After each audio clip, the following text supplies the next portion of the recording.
El Partido Popular sabe que si dan por hecho todo el mundo que van a pactar con Vox, eso moviliza a la izquierda y hace que mucha gente que a lo mejor está cansada de este gobierno, simplemente por el que no venga la ultraderecha, acaba yendo a votar. Yo creo que el PP sale muy crecido. Han reforzado la unidad reivindicada en el cónclave de 2022, la mayor crisis interna en la historia del partido. Ya se ve en el gobierno, ya hablan incluso de una mayoría suficiente, como lo hacía Juanma Moreno en la campaña electoral de 2022. Yo al final, el congreso lo que me queda claro, o lo que parece que queda claro, es que es el congreso de la última oportunidad de Alberto Núñez Feijóo. Que Feijóo haya elegido a Miguel Tellado como secretario general, como secretario de organización, yo creo que responde más a que se trata de una persona de su máxima confianza que a una radicalización de su discurso. Consigue, todas las semanas que cualquier asunto en torno al gobierno se convierta a sus ojos en un escándalo digno de dimisión y de adelantar elecciones generales, etcétera, ¿no? Nosotros lo que vamos buscando es un gobierno en solitario, porque da mucha más estabilidad un gobierno en solitario y que el presidente del gobierno sea capaz de tener las manos libres para nombrar a los ministros que quiera que le acompañen. Creo que la estrategia es bastante clara, que es acoso y derribo. Ya yo creo que ellos están en un punto de ahora o nunca, ¿no? Es el momento, ahora o nunca. La Diana, con Samuel Saborido. El presidente del gobierno, Pedro Sánchez, va a continuar. Lo sé, esto no es noticia. Tampoco el paquete de medidas que presentó y que dice persigue la corrupción. Esto era lo esperable, en lo que anunció el Ejecutivo ya hace unas semanas. El capitán del barco de la Moncloa anunció y presentó 15 medidas contra la corrupción, que dice busca perseguir a los corruptos y crear una agencia de integridad pública. Capitán, ¡oh mi capitán! Creo que no te cree nadie, capitán. Tras el Congreso disfrazado de comité, el PSOE liga su futuro al del capitán Sánchez, que asegura no estar involucrado en nada. Como Mariano Rajoy en 2017. Pilota el barco socialista y da tirones con Yolanda Díaz para conducir al del gobierno. Mientras tanto, intenta sacudirse el socialista la corrupción de sus dos exmanos derechas. Parece que los socios le dan aire a Sánchez. ¡Siga, capitán! Estamos muy enfadados con usted, pero siga. Yolanda Díaz dejó su sillón de vicepresidenta para sentarse con sus diputados el pasado miércoles y contestar así en nombre de Sumar al presidente de un gobierno que ella misma vicepreside. Le exigió al capitán del barco que gire el timón.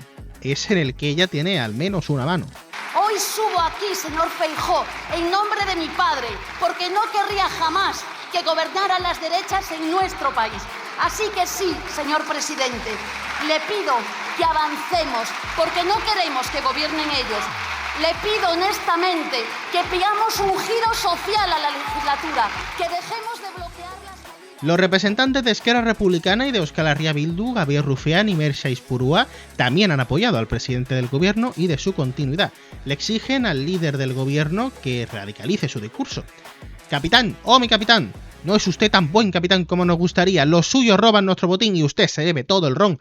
Pero capitán, oh mi capitán, siga, que usted al menos es mejor que los otros. La crisis es grave, muy grave, señor Sánchez. Una crisis política, de legitimidad, de credibilidad y de confianza. Y no será fácil recuperarla. Pero sobre todo es una crisis que puede abrir la puerta de par en par a la regresión en libertades y en derechos. Pues nosotros consideramos que si esto se queda aquí, si esto se quedan 3 listos, que se repartieron 4 mordidas, usted se tiene que quedar. Porque a un gobierno no se le puede tumbar con lo que tenemos sobre la mesa. Pero si esto escala, si al final nos hace escoger entre los corruptos profesionales o los corruptos cutres, nosotros le vamos a pedir, de hecho nosotros le vamos a obligar que la gente decida. Podemos y Junts per Catalunya son los socios más duros.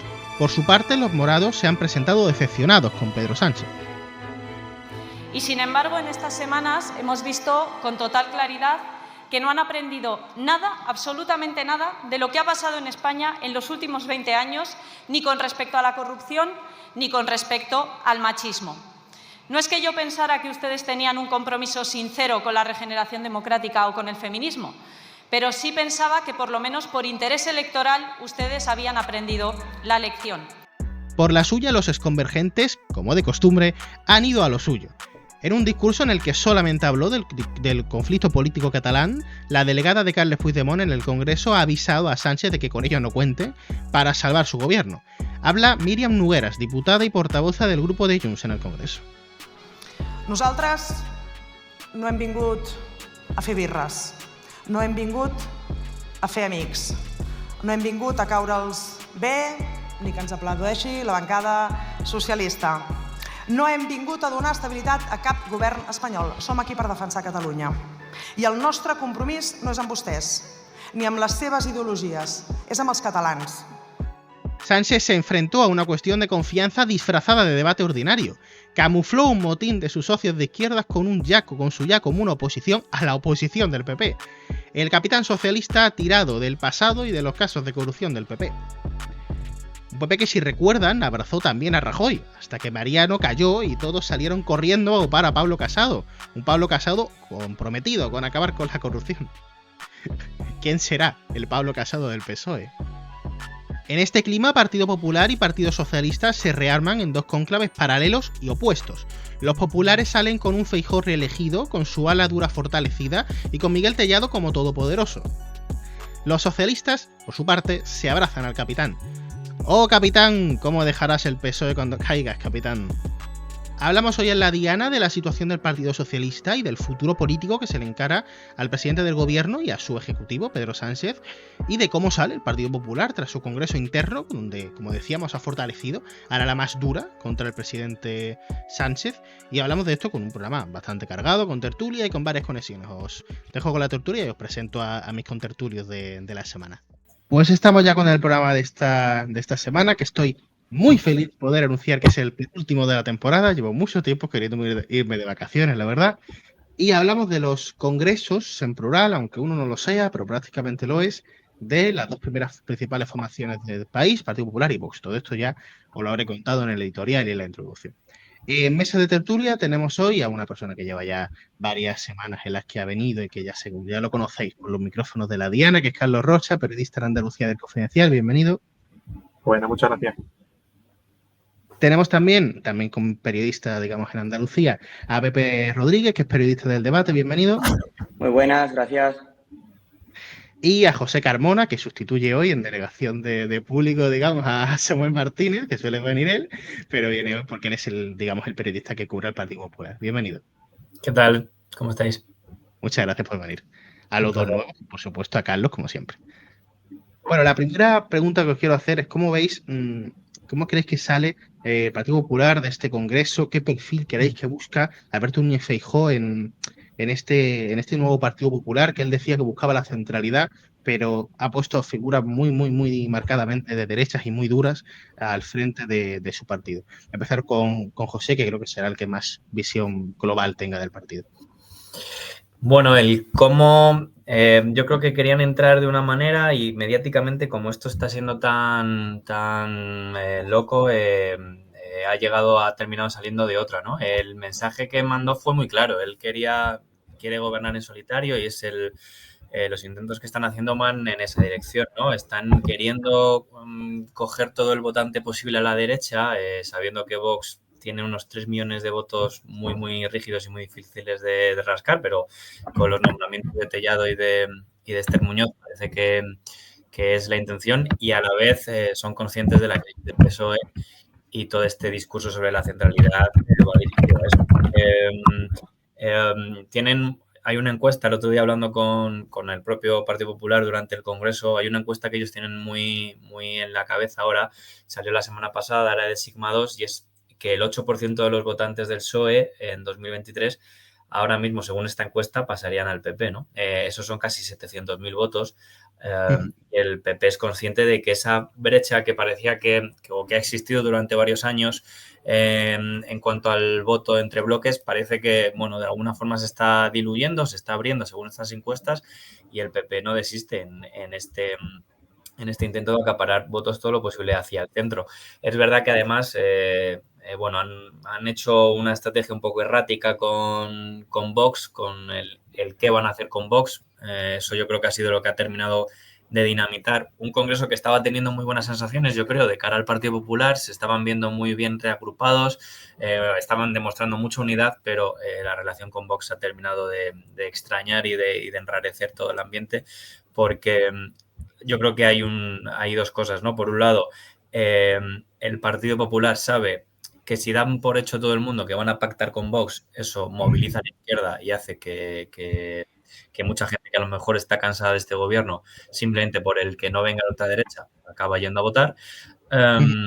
Pero bueno, a la vez el PP tiene que marcar distancias, ¿no? Entonces ha acabado por ser un mejunje un poco extraño, ¿no? Feijóo dio un discurso el domingo en el que literalmente los periodistas de allí cada uno entendió una cosa. Yo, por ejemplo, entendí que se estaba abriendo a pactar con Vox sin ningún tipo de problemas, y mi compañero Juan Lamet del Mundo decía que no, que lo que estaba haciendo era cerrarse. Entonces eso provocó que ayer en rueda de prensa en Génova tuviéramos que preguntar a Miguel Tellado cuál era la postura del PP, porque parecía que cuando querían dejárnoslo claro era cuando menos claro estaba, ¿no? Y además que en público dijo una cosa y en privado dijo otra. Efectivamente, sí, no han querido dejar de momento un clip en el que digan que no quieren pactar con Vox. No vaya a ser que la hemeroteca luego les pase factura, como le ha pasado a Sánchez, ¿no? Con algunos pactos y con algunas cuestiones, ¿no? Entonces, bueno, ha sido un congreso de muchas idas y venidas y que ya casi parece que está olvidado. O sea que ha venido bien para cerrar filas con ciertas imágenes de Aznar y de Rajoy con Feijóo, de Ayuso siendo una militante más, ¿no? En torno a Feijóo, pero bueno, lo de Vox ha terminado por acaparar todo y casi que ya es un recuerdo 48 horas después. Todo lo que pasó el fin de semana ha pasado a nada. Con la ausencia de Pablo Casado. Pepe, ¿tú cómo lo ves? Pues mira, respondiendo a tu primera pregunta de cómo sale el PP del Congreso, yo creo que el PP sale muy crecido. Han reforzado la unidad reivindicada en el cónclave de 2022, tras la mayor crisis interna en la historia del partido. Ya se ven en el gobierno, ya hablan incluso de una mayoría suficiente, como lo hacía Juanma Moreno en la campaña electoral de 2022. Y bueno, desde hace unos meses, desde que empezaran a aflorar con fuerza las corruptelas del PSOE, pues se encuentran en un compás de espera hasta recibir el gobierno. El discurso de la centralidad, de no meterse en grandes charcos, es el mejor, ¿no? Para que todo siga su curso, que todo apunta que acabará con el Partido Popular en la Moncloa. Ajá, y además, como tú has mencionado, ese votante, digamos, que también me había mencionado José, que iba del PSOE al PP, está basado en ese caso de corrupción, y me he quedado por decirlo antes, que quizás sea peligroso jugar con ese votante, porque en un año quizás se le olvide a ese votante este caso y no lo asegure. No sé si tú lo ves así. Yo es que creo que Juanma Moreno marca el paso del PP desde hace tiempo. No en vano, Feijóo le encargó liderar la ponencia política del Congreso. El discurso de la centralidad le ha funcionado en el pasado más reciente al Partido Popular. Ahí está la mayoría absoluta de Moreno. Y yo creo que es lógico que Feijóo trate de replicarlo, teniendo en cuenta que además tiene un perfil más parecido a Moreno que a Isabel Díaz Ayuso, que también gobierna con mayoría absoluta. En cualquier caso, y lo ha comentado José, debemos tener en cuenta el factor Vox. Ahora el PP va a repetir machaconamente que quiere gobernar en solitario para no darle la oportunidad al PSOE, de agitar el fantasma de la ultraderecha, que ya le funcionó en 2023 y es el único recurso que yo creo que le queda para frenar a los populares. Tras las elecciones, pues Dios dirá. En cualquier caso, mal haría el PP en vender la piel del oso antes de cazarlo, porque, claro, ya es que, claro, ya incluso se están repartiendo, como quien dice, ministerios antes de las elecciones. Luego hablaremos de qué importancia tiene Juanma Moreno. Será. Claro, tampoco lo sabremos. Luego hablaremos de qué importancia tiene Juanma Moreno en la nueva directiva de Génova. Le voy a dar la palabra a Carlos, que no ha intervenido todavía en este bloque. Hacía la pregunta, ¿no? De qué papel que va a buscar presidente del gobierno, líder de la oposición, el presidente del Partido Popular, Alberto Núñez Feijóo, si la centralidad o ese radicalismo que parece buscar en Tellado. Bueno, tiene que jugar las dos barajas, ¿no? Yo entiendo qué es lo que está haciendo. La obsesión que tiene el PP ahora mismo es la de conseguir los 10 millones de votos, ¿no? Según ellos mismos han dicho, que les darían esa mayoría suficiente para no tener que depender de Vox o de no incluirlos en el gobierno, que es a lo que aspiran.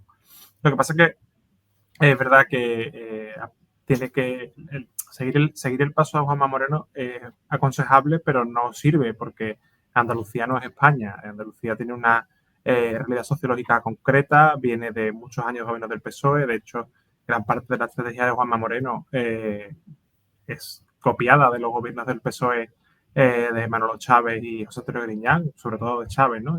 Tienen dos presidencias muy parecidas. Eso en Madrid creo que no se entiende. Ese tipo de gestión de gobierno más centralista en Madrid no se entiende, y ahí está el esto de Isabel Díaz Ayuso. Y ahí están las propias tensiones que ha tenido que gestionar Feijóo entre esas dos almas que se supone que tiene el PP, ¿no? Yo al final, el Congreso lo que me queda claro, o lo que parece que queda claro, es que es el Congreso de la última oportunidad de Alberto Núñez Feijóo, ¿no? Después de la frustración con la que el PP gestionó la victoria de las elecciones del 23 de julio, que es una victoria pírrica porque se quedó a punto de gobernar, ya parece que hay una cierta ansiedad porque sean esas elecciones y llegar a esa meta que se han impuesto todos, desde Feijóo hasta el resto de su directiva, ¿no? Lo que pasa es que, claro, de aquí a un año puede volver a darse esta frustración, y es gracioso ver cómo gestionan esto en el PP, ¿no? Hay que ver también las presiones de Ayuso. Isabel Díaz Ayuso nunca da punta sin hilo, siempre recuerda que está ahí, que ella tiene una forma distinta de ver el partido, y lo que pasa es que de aquí a un año, le decía a Pepe, perdón, si se va a olvidar el caso de corrupción. Yo no creo que se olvide, tampoco creo que se desactive de aquí a un año. Probablemente sigamos viendo ver los capítulos más de este caso de corrupción en el PSOE o de presunta corrupción, y que haya más revelaciones, que el PP no suelte esta presa, ¿no? Es lo mismo que en Andalucía con el caso de los ERE, ¿no? Ellos han aprovechado durante décadas el caso de los ERE, pues ahora tienen un manual para seguir en Madrid que seguirán aprovechando. Decía yo lo de si se va a olvidar el caso de corrupción. ¿Qué papel creéis que va a desempeñar el todopoderoso Miguel Tellado, que no solamente tiene el rango de secretario general, también acumula de secretario de organización, en los dos cargos, digamos, en el Partido Popular dirigidos a organizar, nunca mejor dicho, al partido más allá de Génova? ¿Qué papel va a tener como todopoderoso que es ahora? Si creéis que va a ser, digamos, su forma de arrancar votos en el Vox, que yo sé que me vais a decir a eso que sí, pero si va a ser algo más, sí. Esa apuesta es para radicalizar el discurso, es para buscar un tono menos institucional y más canalla, pongo un ejemplo muy claro, alejándose de Margallos y acercándose a esa Cayetano Álvarez de Toledo, por poneros un ejemplo. No sé cómo lo ves, Pepe. Pues yo creo que, mira, los nombres son lo de menos cuando se tiene clara una estrategia. Que Feijóo haya elegido a Miguel Tellado como secretario general, como secretario de organización, como número 2 y 3 del Partido Popular, yo creo que responde más a que se trata de una persona de su máxima confianza. De hecho, ya fue su mano derecha en el PP de Galicia, que a una radicalización de su discurso que bueno, eso ya como que está asimilado con los discursos, con los enfrentamientos que ha tenido con los distintos ministros del gobierno de Sánchez en el Congreso, ¿no? Igualmente, Tellado ha demostrado ser, si se me permite la expresión, un buen perro de presa, un buen poli malo como portavoz en el Congreso, cargo que hereda Esther Muñoz, que es la otra personaje que cabe mencionar aquí, cuya designación obedece precisamente a ese estilo combativo con los ministros de Sánchez en el Congreso, ¿no? Que también hereda o ha de heredar de Miguel Tellado. José, ¿tú cómo lo ves? ¿Crees que Tellado simboliza un cambio en el PP o simboliza que el cambio se está dando? ¿O qué crees que simboliza?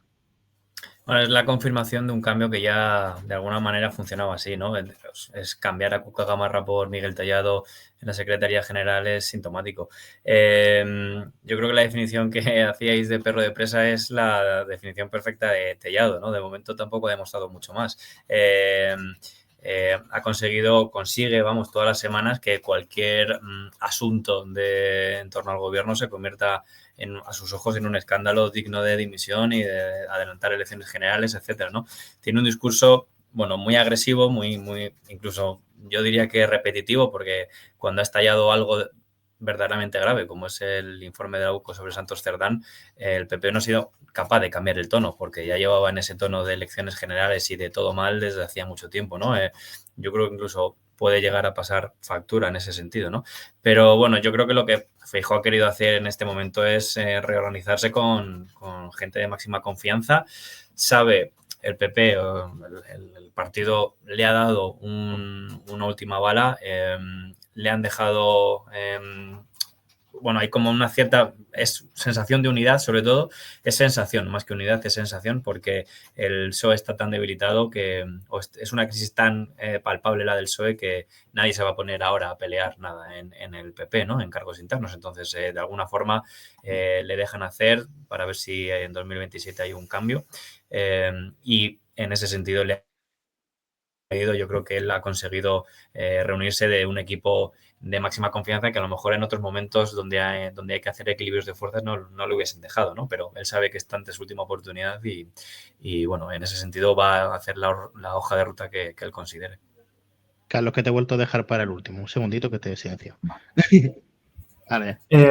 Bueno, pues a ver, más allá del estilo, ¿no?, que tiene Tellado, que este estilo de bronco, que es el que ellos ahora en el PP buscan, porque consideran que les da más rédito, el ascenso de Tellado lo que demuestra es que el PP Génova ahora mismo es el PP gallego que se trajo Alberto Núñez Feijóo de Galicia a Madrid, y la gente de confianza que a él le rodea y de la que él necesita rodearse para poder llegar a esta meta última, que es llegar a Moncloa, ¿no? En 2021, en el Congreso de Sevilla, aquello fue una suerte de alianza entre gallegos, andaluces y madrileños en menor medida. Eso ahora mismo parece que ha quedado atrás, porque Feijóo pidió manos libres para crear su dirección y los varones se lo han dado.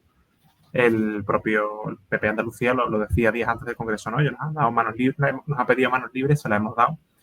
Y el hecho de que ahora mismo, por ejemplo, el otro día, ¿no?, en el Congreso, Juanma Moreno dijera que el PP Andalucía sigue manteniendo su influencia en Génova porque estaban allí Juan Bravo y Díaz Bendodo, bueno, pues no dejaba de ser una cosa que tiene que decir porque sí, no porque sea real. Al final, Díaz Bendodo ha quedado con un pequeño puesto de poder muy limitado. Juan Bravo tiene el discurso económico, que es el discurso que menos practica el PP en este momento, porque el discurso económico le beneficia al gobierno. Entonces, claro, lo que pasa es eso, que tiene ahora Feijóo una gente de su confianza con la que quiere llegar a su meta. Sí, claro, teniendo en cuenta que es su última oportunidad, lo lógico es que le dejen hacer el equipo que necesita para poder intentar ganarle al gobierno. Lo que leí esta mañana, no recuerdo a quién, que creo que ha sido en Diario Sevilla, a José Antonio Carrizosa, la columna en la que comenta el fichaje o la renovación de Javier Arenas en la cúpula del PP de Feijóo, que también es llamativo.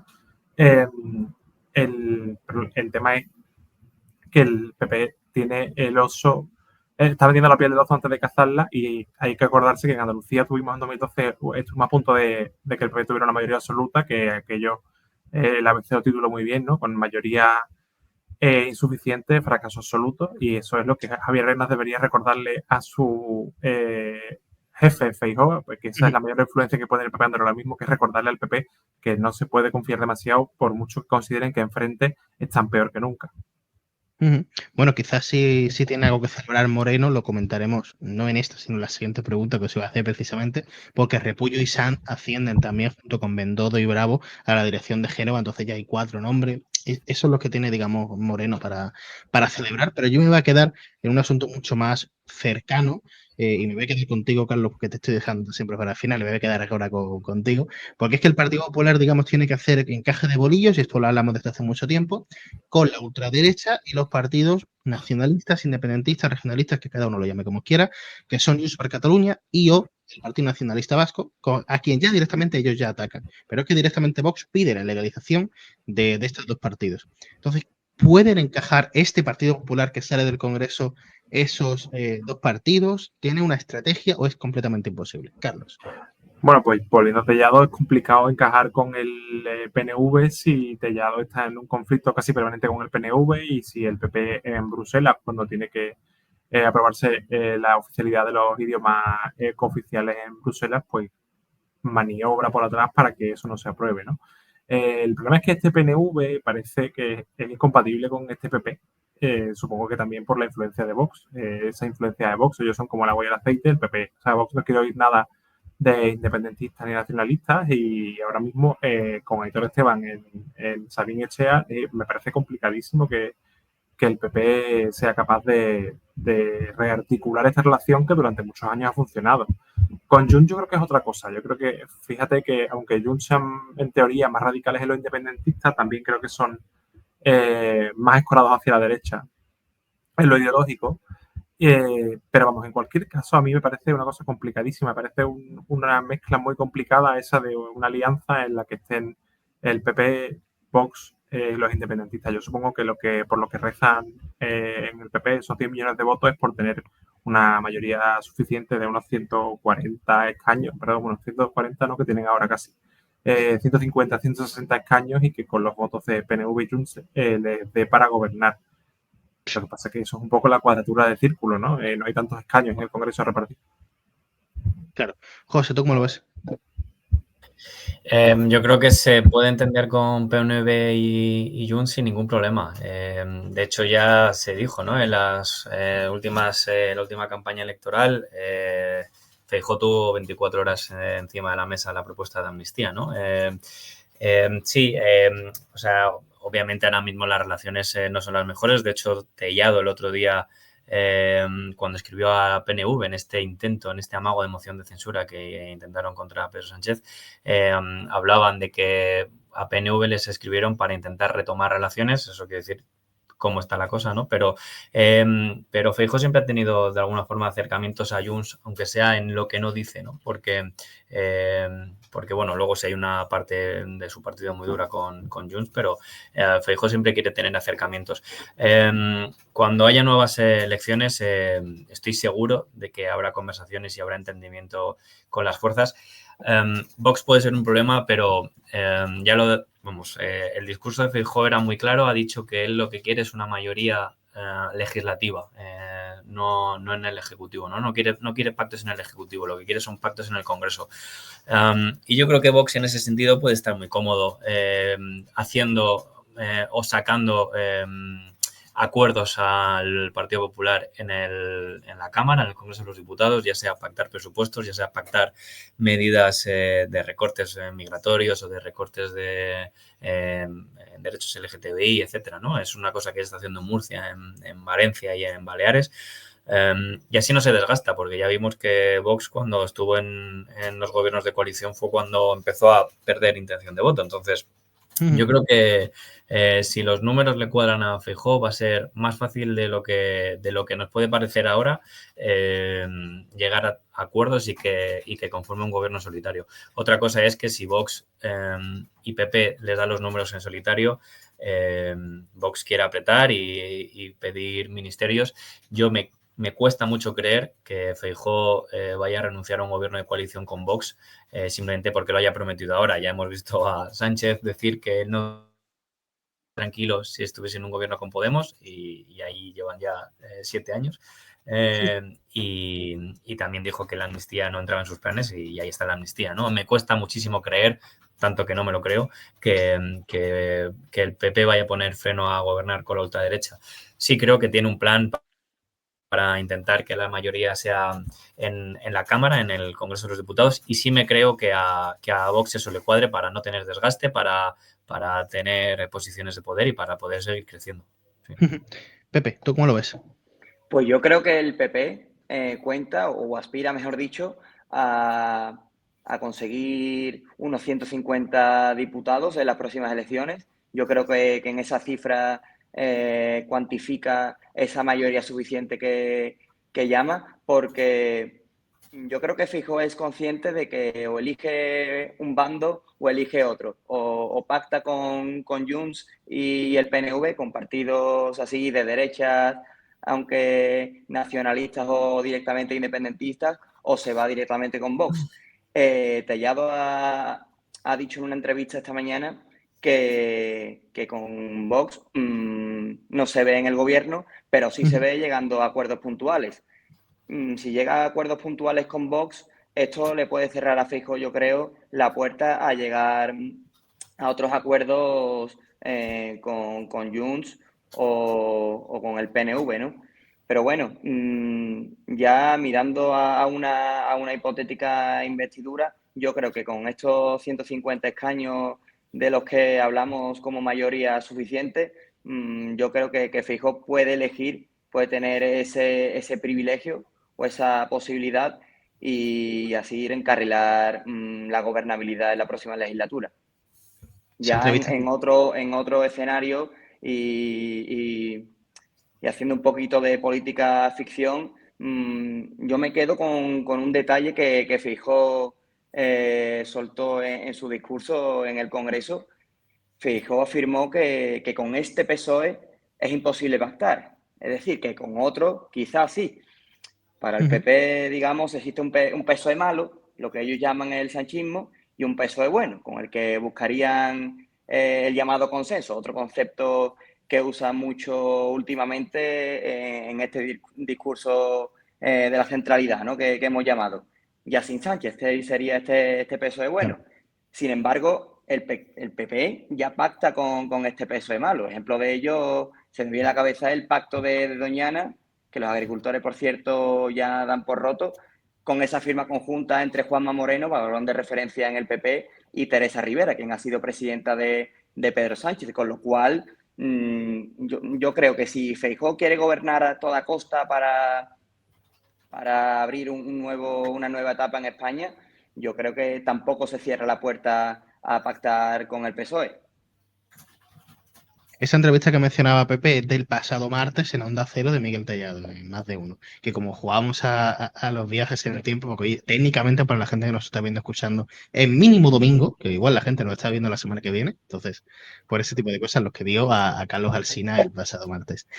Vamos a trasladarle esta pregunta al presidente, al coordinador general de las nuevas generaciones del Partido Popular y diputado en el Congreso, Miguel Ángel Sastre. Esta y otros asuntos que vamos a tratar con él. Vamos a conexión con el PP. Vale, ya estamos. Pues en conexión ahora, como os decía, con un representante del Partido Popular, su coordinador, o sea, el coordinador general de su juventud, de las nuevas generaciones y diputado por Cádiz en el Congreso. Bienvenido, Miguel Ángel. Muy buenas tardes, Samuel. ¿Qué tal? ¿Cómo estamos? Bueno, lo primero que te quería preguntar, aunque esto ya la gente lo sabrá y no tiene nada que ver con el tema del programa, es cómo está yendo el debate en el Congreso de los Diputados para arrebatarle la acreditación a Vito Quiles. Bueno, hoy hemos tenido lo que es la votación de las enmiendas y la propuesta que se ha hecho por parte de los diferentes grupos que estaban a favor de esa cuestión, pues ha salido de momento adelante. Ya sabéis que el trámite legislativo es muy complejo, no es definitivo lo que hoy se aprueba, tiene que pasar por otra serie de instancias, pero en principio se ha hecho ya el primer paso en ese sentido. Vale. El Partido Popular ha presentado... No, eso ya se hizo, esto era el debate de las enmiendas a la totalidad y el Partido Popular presentó una enmienda a la totalidad que hacía un poco más lógico toda esa cuestión que hoy se ha debatido. ¿Y qué decía vuestra enmienda a la totalidad? Pues nosotros básicamente lo primero que decíamos era que hay que proteger siempre la libertad de expresión, que lo que no se puede es criminalizar solo a una serie de medios, sino que las reglas tienen que ser iguales para todos.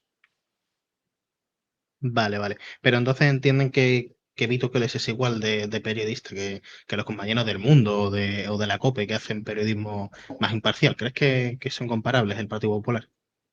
Pues yo creo que es un estilo distinto de periodismo, pero al final es una manera también de comunicar y yo creo que nos podrá gustar más o menos, pero él siempre lo hace con respeto y lo hace cuando toca. O sea, no creo es decir, legislar solo para o contra una persona, eso no es propio de una democracia. Entonces, que asociemos una ley solo al comportamiento de una persona, que además es un comportamiento que en muchos casos puede ser discutible, pero que entra dentro de una normalidad, es muy curioso. Podemos discutirlo otro día y te invitaré a hablar de eso, porque creo que hay bastante que diferenciar entre comunicación, periodismo y todo. Pero bueno, pero sí que haría un matiz. Sí. Yo lo que veo, las preguntas que él hace, se hacen con respeto. Podrá gustar el contenido o no, pero las preguntas se hacen con respeto. Incluso hay muchos de los que hoy han querido votar o han votado a favor de que se le quite la acreditación, que entran siempre en su juego. Incluido El Rufián, caso de Rufián. Entonces, no estamos hablando de un extraterrestre, estamos hablando de alguien que hace un tipo de periodismo que a veces nos gusta, pero, o un tipo de comunicación, si queremos, entremos en ese matiz, si queremos, pero que puede ser en un momento dado adecuado, y sobre todo lo que hay que proteger siempre es la libertad de expresión cuando estamos en un gobierno que a todo lo que no le gusta lo llama pseudomedio y lo llama bulo. Y es el principal emisor de bulos. Pero bueno, ahora me cuentas. Lo hablaremos más adelante en la Diana, por supuesto te invitaré, pero vamos, aterrizando al tema del programa de hoy, que ya sabes que es los congresos del Partido Popular y el pseudo congreso del PSOE, ¿cómo crees que sale tu formación al Partido Popular del congreso que se celebró el pasado fin de semana? Pues a ver, yo creo que el hecho de que el congreso del Partido Popular haya coincidido en el mismo fin de semana que el Comité Federal del Partido Socialista, en un primer momento, para el Partido Socialista, lo que se iba buscando era contraponer los dos eventos e intentar silenciar mediáticamente el Congreso del PP. Y creo que al final ha sido lo mejor que nos podía pasar, porque en este caso se ha visto un partido muy unido, se ha visto un partido que ha debatido lo que tenía que debatir, pero que ha llegado a una serie de conclusiones, se ha visto un líder muy fuerte y con un programa muy determinado, y en el otro lado lo que se veía era pues un partido que lo que quiere es sobrevivir y atrincherarse frente a una serie de casos que están cercándole.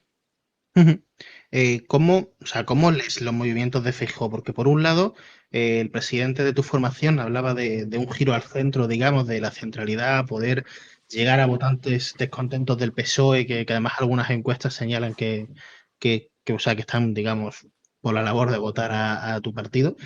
O sea, ese giro al centro, el no somos ni de izquierdas ni de derechas, que llegó a decir Feijóo. Y por otro lado, pues colocar a figuras que, bueno, me reconocerás que son quizás del ala dura del partido, como Miquel Tellado, el todopoderoso Miquel Tellado. ¿Qué lectura sacas de estos dos movimientos? ¿Cree que son compatibles la centralidad con figuras tan así que todos leen que es para robarle voto a Vox? Bueno, yo creo que lo del ala dura es un término que se ha acuñado por parte de un sector de la prensa que es totalmente legítimo, pero que el ala dura es una cosa que puede ser todo y puede ser nada. Simplemente, pues, personas como Miguel o como otras personas que se pueden enclavar en ese grupo, según lo que dice la prensa, lo que dicen son las cosas sin tapujos y dicen las cosas sin pelos en la lengua. Pero al final lo que dicen entra dentro de una racionalidad y de la razón. Y de ahí viene lo de la centralidad. Al final, lo que el Partido Popular defiende y ha defendido en ese Congreso se puede decir más alto, se puede decir más claro, se puede decir con las palabras que sean, pero es la defensa de la Constitución y la defensa de una serie de principios que son asumibles por la mayoría de españoles. Y a eso es lo que le llamamos la centralidad, que es pues una serie de principios que son perfectamente asumibles, seas de izquierda o seas de derecha, porque estamos en un momento además en el que la izquierda y la derecha tienen que entender que lo que está en juego no es solo los principios clásicos que rompían ese eje, sino la defensa del Estado de Derecho o la ruptura de todo ese Estado de Derecho y la colonización de instituciones y ese tipo de cuestiones que estamos viendo, que incluso en los entornos de izquierda, y solo hay que irse a ver las encuestas, se está haciendo una fuga de voto por ese lado, porque un partido que debería de proteger ese Estado de Derecho está haciendo todo lo contrario por tal de mantenerse en el poder, que es el Partido Socialista. ¿Crees que, y además justo lo último que hablábamos en la tertulia, que estábamos teniendo antes de conectar contigo, ¿crees que este Partido Popular que sale de este Congreso es capaz de aunar o de sumar en una mayoría parlamentaria a Vox y a los partidos nacionalistas como el PNV y Junts, si es que fuese necesario? Bueno, yo creo que nosotros lo hemos explicado perfectamente y si uno ve el histórico de votaciones que ha habido en el Congreso en los últimos meses, las propuestas que han salido por parte del Partido Popular, que han sido muchas, ahora mismo no recuerdo el dato de cabeza, pero estaba en torno a creo que 100 y pico votaciones o algo así, o sea, superaba la centena, han sido siempre con los votos de otros partidos. Nosotros por sí mismos no somos capaces de hacerlo. Entonces, como te decía previamente, hay una serie de principios que entran dentro de la lógica que pueden ser asumibles por otros partidos que no son el nuestro. Entonces, yo creo que el Partido Popular a veces presenta cuestiones que son asumibles por otros partidos perfectamente. Dentro de esos otros partidos, ¿no? Hablábamos claramente de Vox, que bueno, que algunos analistas señalan que es principalmente el problema de que Feijóo no fuese presidente, porque es por él por el que Junts no entraba en el juego. Bueno, el propio Feijóo decía que es por lo de que no aceptó la amnistía. Yo no voy a decir por qué. Digamos que Vox, que es ese partido, digamos, llamado a ser el socio del Partido Popular, el Partido Popular lo descarta como socio de gobierno, lo descarta como socio de investidura, como socio parlamentario, pero como socio de un gobierno en coalición lo descarta. ¿Hasta qué punto el Partido Popular va a defender esto? Porque hemos visto en algunos territorios como efectivamente Vox no ha entrado en gobiernos de coalición, pero veíamos a una candidata del Partido Popular en Extremadura, la señora Guardiola, decir que ella no gobernaría jamás con Vox, y estuvo gobernando hasta que ellos se saliesen del gobierno de Extremadura, estuvo gobernando con Vox. Si Feijóo va a unas elecciones cuando el señor Sánchez las convoque, gana con mayoría simple y depende de Vox, y Vox le dice quiero un ministerio, ¿Feijóo irá a repetición electoral o aceptará ese ministerio para Vox? Bueno, yo creo que eso no habría que preguntármelo a mí, sino que habría que preguntárselo a Feijóo, porque esto es todo política ficción. O sea, es sí, no sabemos si. Lo que sí que está claro es lo que hemos dicho, se dijo durante el Congreso y ayer el secretario general, Miguel Tellado, lo repitió y el propio presidente lo ha dicho hoy en una reunión interna que hemos tenido, que nosotros lo que vamos buscando es un gobierno en solitario, pero por una sencilla razón, porque da mucha más estabilidad un gobierno en solitario y que el presidente del gobierno sea capaz de tener las manos libres para nombrar a los ministros que quiera que le acompañen. Otra cosa es los apoyos parlamentarios que tenga ese gobierno. Y en la historia de España ha habido diferentes gobiernos que no tenían mayoría absoluta, que eran gobiernos en solitario y que se han tenido que apoyar en otras fuerzas para ir sacando su programa de gobierno adelante. Y ha pasado con los dos grandes partidos que han gobernado España. Le pasó a Zapatero, le pasó a Aznar y también le pasó a Rajoy en su última etapa. Entonces yo creo que esas dos cosas no son incompatibles. Es querer hacer un gobierno en solitario, pero también tener la capacidad de pactar, y eso lo estamos viendo en esta legislatura. El gobierno de coalición que hay, per se, no tiene una mayoría absoluta, necesita otros partidos también para ir sacando sus leyes adelante. Pero la diferencia, ¿cuál es? Que es un gobierno que por dentro ha sido el primer gobierno de coalición en España a nivel nacional y se ve que el funcionamiento está siendo desastroso. Entonces, ¿nosotros qué decimos? Nosotros queremos un gobierno en solitario, un gobierno que el presidente del gobierno, que sea Alberto Núñez Feijóo, pueda nombrar los ministros que él quiera. Pero eso no quita que si los números no dan, ojalá den para que esa mayoría sea lo suficientemente amplia como para poder desarrollar el programa de gobierno sin necesidad de otros apoyos parlamentarios, pues habrá que jugar en el Parlamento y eso es la democracia. Pero fíjese, perdona por entrarle al debate, señor Sastre, que precisamente es Junts, un socio que no está dentro del gobierno, el que le está haciendo la vida imposible a Pedro Sánchez. Porque si Pedro Sánchez no dependiese de Junts per Catalunya, a la coalición no le va tan mal en términos de legislación. Lo que pasa es que es el Congreso, son los socios parlamentarios del gobierno los que no están en la coalición, los que le hacen más la puñeta. Igual precisamente dejar fuera a Vox puede hacer que tenga más libertad para presionarle a un futuro gobierno del PP.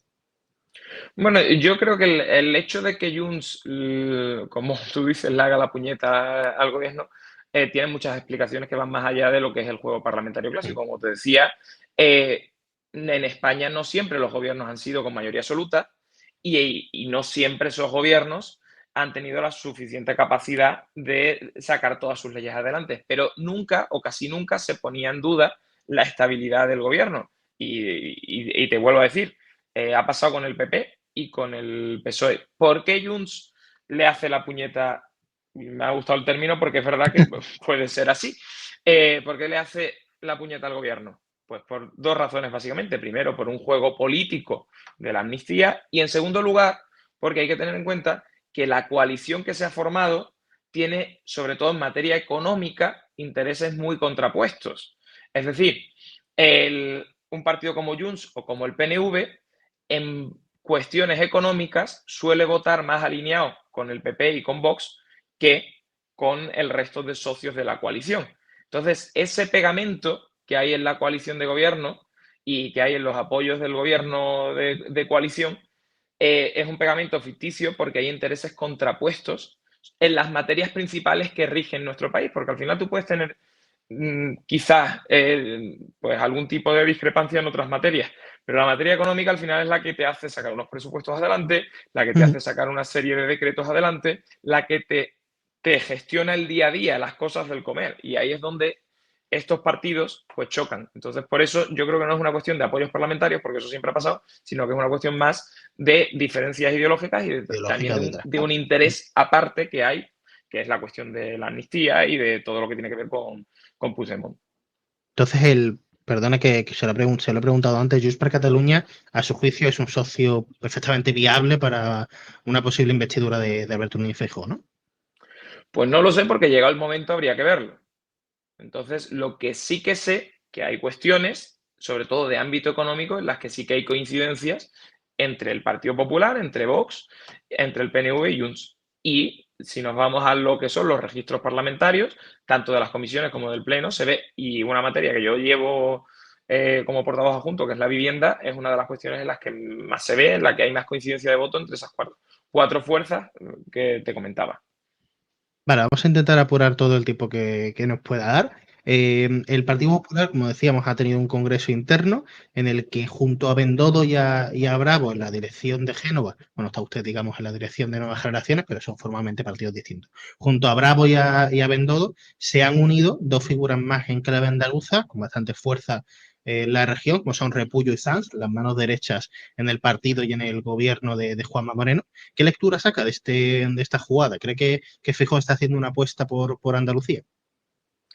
Bueno, yo creo que Andalucía siempre ha sido un pilar muy importante en el Partido Popular y en la etapa de Alberto Núñez Feijóo no hay duda, tanto porque el primer proceso electoral con el que se volcó fue la mayoría absoluta de Juanma Moreno, como mirando la configuración de ese comité de dirección y también de comité ejecutivo. Yo creo que esas cuatro personas, además, con las cuatro personas tengo una relación personal muy buena, pues me parece que son cuatro grandes aciertos.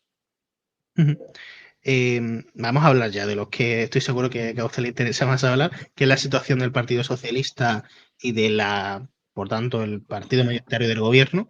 ¿Cómo analiza el futuro político del presidente del gobierno, enmarcado, digamos, en este presunto caso de corrupción? Pues a ver, en condiciones normales, este gobierno ya habría caído y el presidente del gobierno ya estaría fuera del gobierno, porque si miramos otros partidos de nuestro entorno, otros lugares de nuestro entorno, como puede ser Portugal, por casos muy similares, el primer ministro de allí dimitió. En este caso, no es solo una cuestión de dos personas dentro del partido, sino que el presidente del gobierno tiene una serie de personas que le circundan, que están imputadas todas, y una serie de sospechas incluso también que empiezan a acercarlo a él directamente, y que es muy raro que no lo conociese. ¿Qué ocurre? Que nosotros siempre lo decimos, que la normalidad es lo menos común dentro de este gobierno. Entonces, este gobierno, pues consideramos que aunque esté acabado, el presidente va a intentar resistir todo lo que pueda. ¿Cuándo se acabará esto? Pues no lo sabemos, solo está en la cabeza de una persona, que es Pedro Sánchez. Nosotros estamos preparados para que en cualquier momento pueda haber un proceso electoral, que haya elecciones. Tenemos un programa de gobierno que se ha presentado muchas veces en diferentes iniciativas legislativas, pero se presentó de manera mucho más aglutinada este fin de semana. ¿La ponencia política? La ponencia política, pero también una serie de compromisos que el presidente Feijóo asumió, que eran 10, 12 compromisos muy, muy claros, que hablaban desde la regeneración democrática hasta temas sectoriales como la vivienda, pasando por reducir la asfixia fiscal. Entonces nosotros estamos preparados para lo que pueda venir, pero como te decía, la única persona que sabe cuándo esto puede acabar y hasta dónde puede llegar no son, yo creo, ni los propios ministros del gobierno, no es ni el propio Partido Socialista, es Pedro Sánchez Pérez Cafejón. Fíjese que usted cree que Pedro Sánchez debe dimitir, lo he entendido en su respuesta.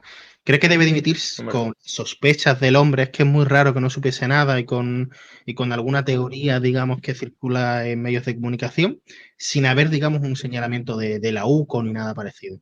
pero su partido defendió cuando salió un M. Rajoy, que aunque judicialmente no se sabe quién es, todo el mundo señala hacia la misma persona, su partido defendió que Mariano Rajoy debía seguir en el gobierno y que el Partido Popular podía seguir gobernando. Hay a mucha gente a la que esto le parece raro. Yo se los quiero trasladar. ¿Cómo casan el hace menos de 10 años haber pasado de una cosa a otra? Bueno, yo creo que son situaciones muy distintas, porque nosotros consideramos que ¿Cuántos Pedro casos de Sánchez... corrupción? No, pero son situaciones distintas y te explico por qué.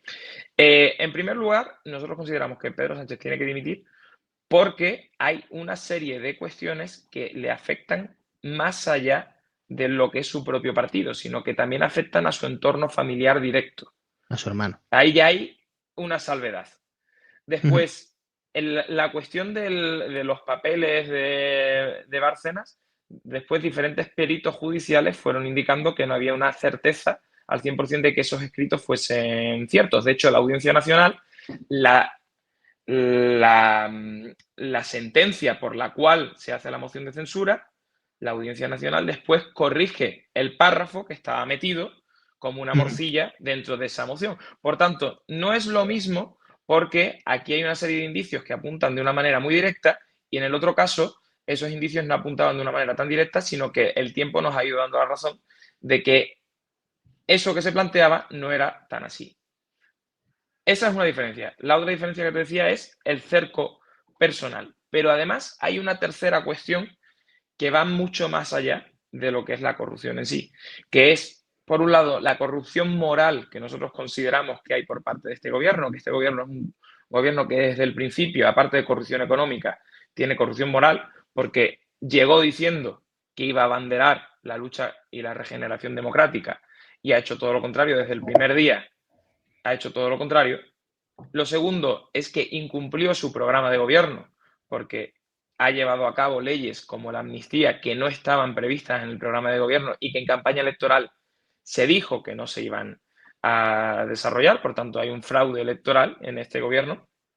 Y después, una última cuestión, que nosotros, al final, en el tiempo en el que estamos, nosotros pensamos que España necesita un cambio de rumbo porque el resto de indicadores, pues de pobreza infantil, de empleo juvenil, de muchas cuestiones, ahora mismo están por los suelos y aparte hay una división y una polarización que la creó el mismo presidente el día de su discurso de investidura, diciendo que iba a levantar un muro en España, dividiendo a dos Españas, que también eso entra dentro de ese marco de corrupción moral. Por tanto, aparte de que no son iguales los casos, no son comparables, a esos dos casos que no son comparables, nosotros sumamos también que hay una corrupción moral por parte del gobierno, que eso también se tiene que acabar.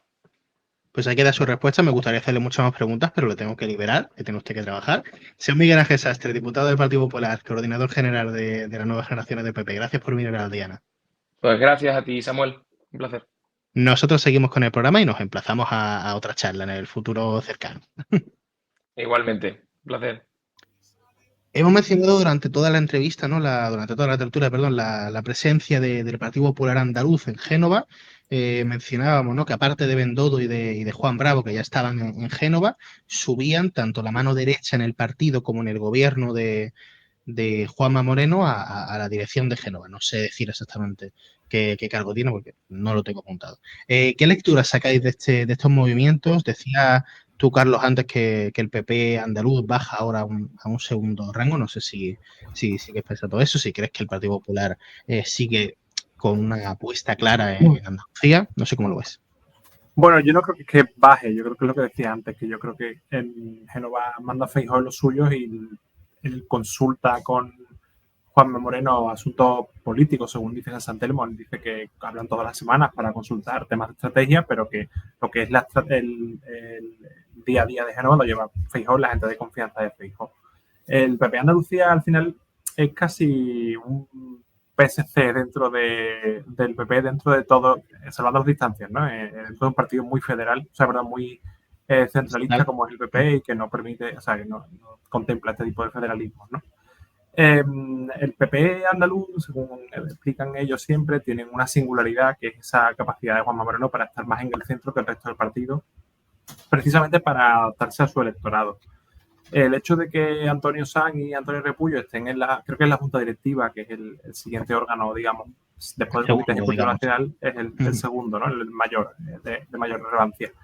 El hecho de que estén ahí, imagino que tiene que ver con una mejor coordinación con Génova para lo que viene ahora, porque claro, las andaluzas son las próximas elecciones que hay. Juan Manuel ya lleva 2 discursos o 3 recordando que el año que empieza en septiembre, el curso político que empieza en septiembre es el curso electoral, que las elecciones se prevén como muy tarde en junio, pero cada vez hay más gente que las ve en marzo. Juan Moreno dice por activa y por pasiva que va a cumplir el mandato y que llegará a junio, pero bueno, una vez que apruebe los presupuestos a finales de año y cambie a 2026, nadie ve demasiado raro que Juanma diga, mira, pues vamos a adelantar a marzo, antes de Semana Santa, y bueno, vamos al verano con el gobierno ya formado, ¿no? Es una opción bastante probable, yo creo, y en ese sentido se pueden entender esos nombramientos de Sanz y Repullo.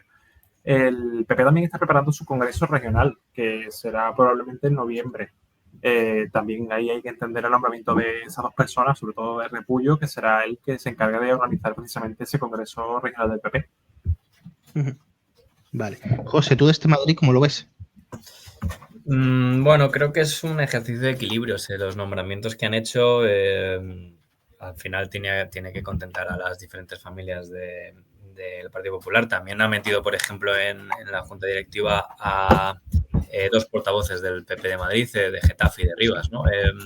Yo creo que forma parte son nombramientos, son casi 40 personas, creo, los que hay en la Junta, más de 45, 50 personas los que hay en la Junta Directiva. Entonces, bueno, tenía que, de alguna manera, contentar a las familias que ya se habían, todo el mundo quedado un poco molesto al ver que Tellado asumía tanto poder, ¿no?, en el partido. Entonces, se me hace difícil el análisis porque en los nombramientos hay que darles luego espacio para ver cómo se desarrolla las dinámicas en el propio Génova, ¿no? Pero más allá de quedan 2 años para las elecciones, menos probablemente, y lo que de verdad cuenta es el comité ejecutivo de Feijóo, donde sí lo tiene todo bastante atado y bastante controlado. Ha hecho, yo creo que, gestos hacia las familias. Por ejemplo, ha designado como vocal a Cayetana Álvarez de Toledo, que es un nombramiento que hace él expresamente, ¿no? Junto a gente de su máxima confianza, que son los que entran como vocales, también entra Cayetana, ¿no? Bueno, ha tenido que hacer equilibrios para contentar a las familias y se me hace difícil analizarlo hasta que empiecen a funcionar. Pues cuando empiecen a funcionar, que ya nos pillará a nosotros en la 3ª temporada, lo analizaremos y miraremos también a Cataluña, porque si no se hubiesen adelantado las catalanas, mucha gente apuntaba que Alejandro Fernández no seguiría. Entonces, una cosa que también quiero analizar cuando volvamos a tocar este tema. Pepe, ¿tú cómo lo ves? Yo también creo que se trata de un equilibrio de fuerzas, pero quisiera destacar el hecho de que tanto Repullo como Sanz compatibilizan cargos tanto en Génova como en el PP andaluz, como en la calle San Fernando. Con lo cual, esto obedece también a algo que apuntaba Carlos de labor de coordinación de cara a lo que se viene, ¿no?, a estas próximas elecciones andaluzas. Y bueno, yo creo que ya de cara a esta cita electoral y a unas hipotéticas generales también en 2026, creo que el PP andaluz va a tomar mucho del discurso. Se van a retroalimentar, en realidad, del discurso del PP nacional, iba a decir. Y bueno, veremos cómo se puede hacer también esa doble lectura de que el PP gallego de Génova también coge un acento andaluz y que el PP de Moreno pues también se galleguista, ¿no?, digamos.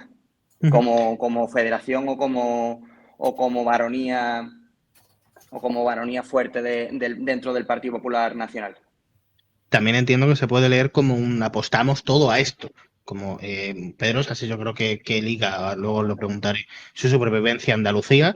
Entiendo que Feijóo no liga su supervivencia, pero sí dice, nosotros también apostamos aquí fuerte en Andalucía y creo que también va por esa jugada. Feijóo no tiene supervivencia, eso o gana las elecciones o se acabó. O gana, sí, si no gana se va.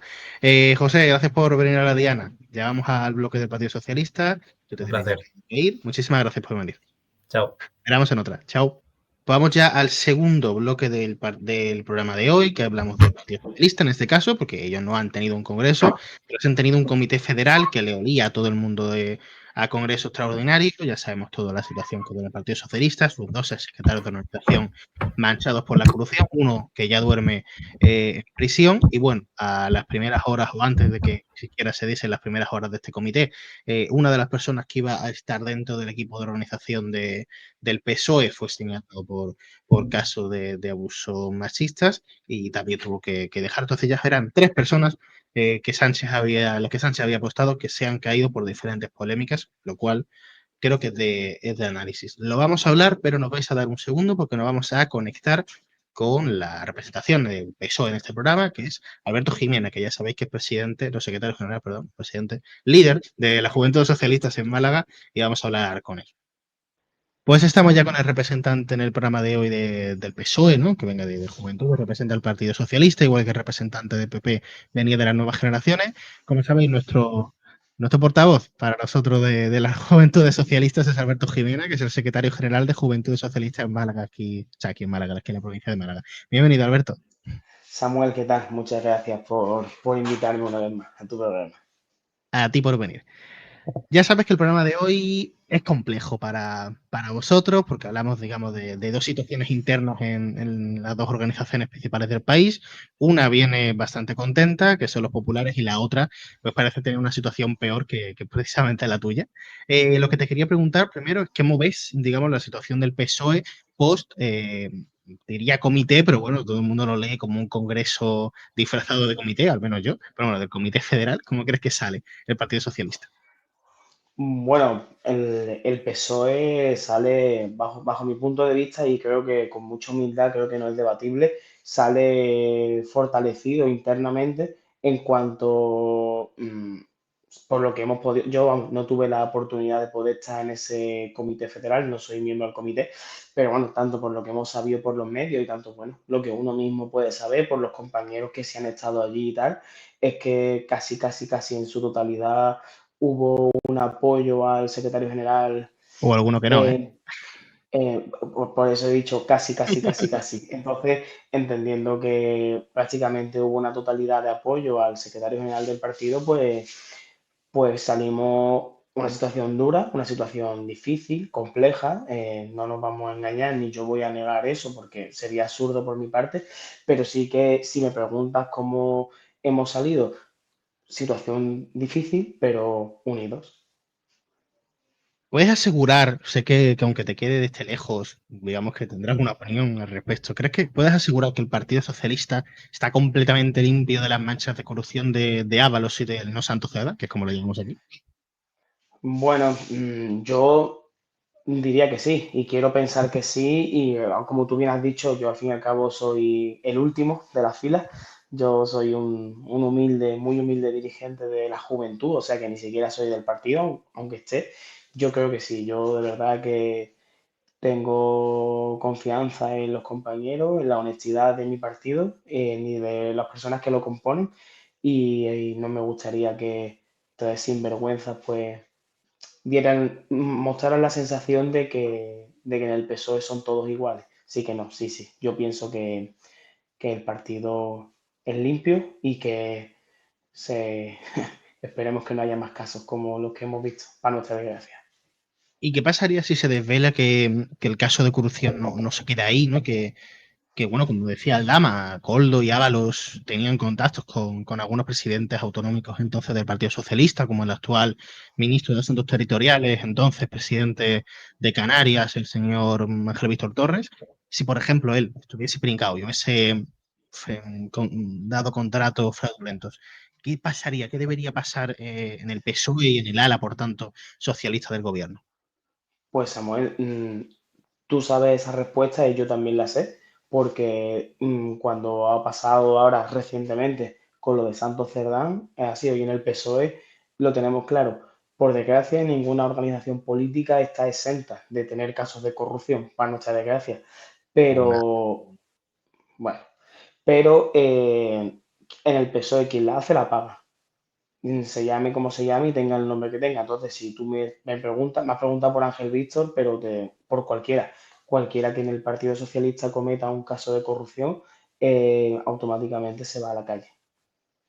Vale, vamos a quizá escalar un poco porque sí está claro que quien lo haga lo paga y en algún momento lo ha demostrado el partido, aunque nunca sabremos si, o quizás sí, ¿no? Nunca sabremos si Pedro Sánchez lo supo antes de cuando finalmente cayeron el no Santo Cerdán y Ábalos, pero bueno, si José Luis Ábalos tenía que dejar el escaño de diputado, cuando empezamos a conocer el caso que en su momento solamente involucraba a Koldo, si él debía abandonar su puesto por la mano derecha que había escogido y la había escogido mal, si Pedro Sánchez se ha equivocado no con uno, sino con dos manos derechas, incluso con una media mano derecha, ¿no? El señor Salgado, que iba a ser parte del equipo de organización y al final no llegó ni a tomar acta ni a su posición. Salazar, perdón, ya tengo Salgado, no sé por qué, Salazar, efectivamente, gracias por corregirme. Si se ha equivocado con dos manos derechas y con un cuarto de mano derecha, ¿qué debe hacer el señor Sánchez? Pues yo creo que lo que debe de hacer es lo que ha hecho. Se ha equivocado y creo que debe de empezar a escuchar a más gente, porque escuchar a gente siempre es positivo. Y creo que él, en base a esto, ha emprendido una línea de escuchar a más gente, a otras federaciones y escuchar a más personas. Y por lo tanto tiene que seguir en esa línea y poner a personas de confianza a su alrededor o personas que él piensa que le pueden dar un buen rendimiento. Y con respecto a lo que me has comentado de Ábalos, Koldo, mm, no puedo yo pedir otra cosa que no sea que cada vez que por desgracia se vea algo de eso, si es que se ve, esperemos que no, el cese sea fulminante. Bueno, por escuchar a gente, hay grupos parlamentarios que le piden al presidente que se someta a una cuestión de confianza, incluso algunos que le pida que dimita, perdón, algunos incluso de los socios de gobierno, Partido Nacionalista Vasco, Podemos, le dice que no, que para ellos la legislatura está muerta. Debe escuchar también a esos grupos. El PSOE y el presidente deben de escuchar a todos los grupos que apoyaron su investidura. Eso es ineludible. Pero bueno, también me has hablado del Comité Federal del pasado sábado, pero también hay algo que está de rabiosa actualidad, que fue el debate de ayer.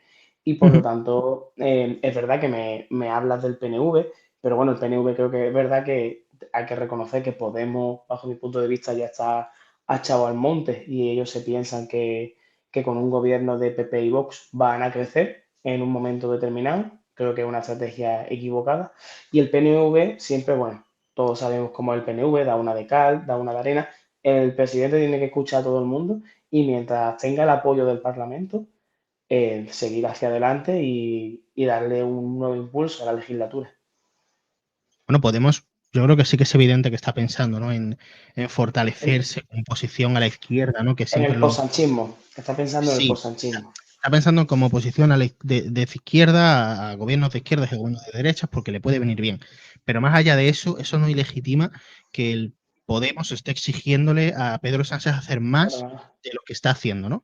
Y por otro lado, pues vemos que decías, que el presidente del gobierno puede continuar siempre y cuando tenga el apoyo de las Cortes.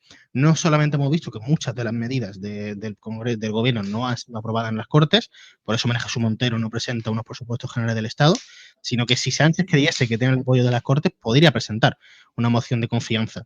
Y hoy, si presentase una moción de confianza, Podemos ya le ha dicho que no se la va a otorgar la confianza, salvo que trayese un plan de gobierno mejor que no el que tiene, en palabras de, entre otras, Noemí Santana, que estuvo la semana pasada, que es la Diana. Entonces, no se puede, si me lo permite, no se puede asegurar que tenga el apoyo de las Cortes, quizá incluso lo contrario, porque si no, Pedro Sánchez hubiese presentado esa cuestión de confianza, ¿no? Claro, pero dos cosas digo yo aquí. La primera es que lo digo con total sinceridad y hasta incluso hasta con un poco de pesar, porque yo a Podemos le tengo mucho respeto, porque fueron nuestros socios de gobierno de coalición en el primer gobierno, que creo que ha sido un gobierno muy exitoso para España, pero creo que Podemos estar ahora mismo en un punto donde da igual lo que haga el presidente, da igual lo que haga el PSOE. Es mi punto de vista, es mi parecer y es lo que yo vislumbro de su estrategia, de que da igual que Pedro Sánchez se convierta en el Che Guevara, que para ellos va a ser poco. Y creo que, por ejemplo, lo que hemos visto con el tema de la OTAN, así se ha demostrado, ¿no? O sea, el mismo Trump diciendo que España estaba pagando el 2,1 y que no podía ser, y Podemos diciendo que Pedro Sánchez es el presidente de la guerra, ¿no? Creo que es que están en un punto en que da igual, que todo está mal, nada está bien, porque están, como tú has dicho también, pensando en una estrategia post-gobierno de Pedro Sánchez, ¿no? Entonces, allá ellos. Y lo segundo, vamos, no quiero sonar soberbio, ni mucho menos, ni quiero sonar nada, pero si el Parlamento, perdón, el Congreso de los Diputados le retira la confianza a Pedro Sánchez, el mecanismo existe, que es meridianamente claro, que presenten una moción de censura y por lo tanto, pues se censurará al presidente y al gobierno y, y así se notará que la confianza se ha retirado. O sea, en su día con Rajoy pasó lo mismo, el Parlamento le retiró la confianza por una moción de censura.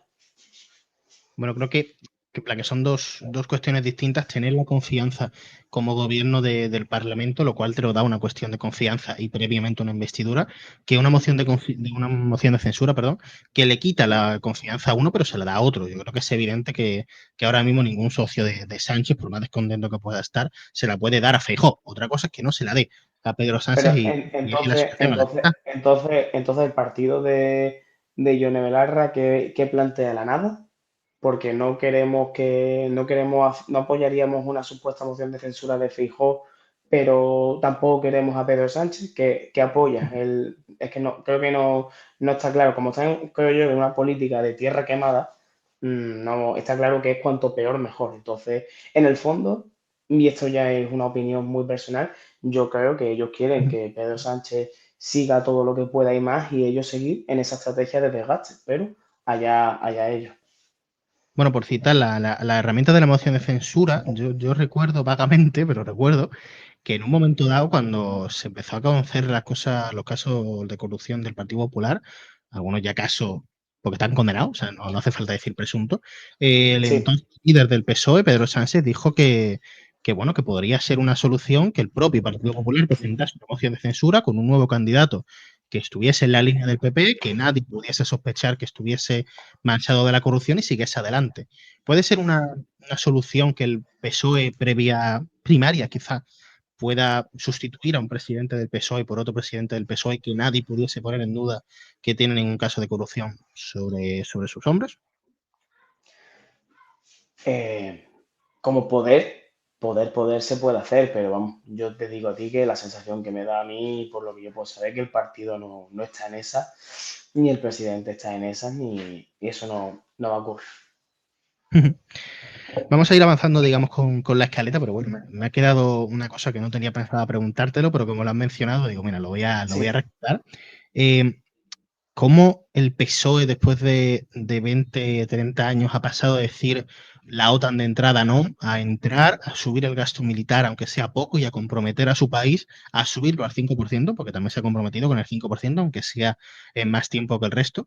Es decir, ha pasado de decir la OTAN no, a comprometerse con la OTAN, a acoger cumbres de la OTAN y a subir el gasto militar. O sea, ¿cómo ves esa situación del PSOE? Tú, concretamente, como Alberto Jimena, ni siquiera como secretario general, sino como militante, ¿dónde estás? ¿En la OTAN sí o en la OTAN no?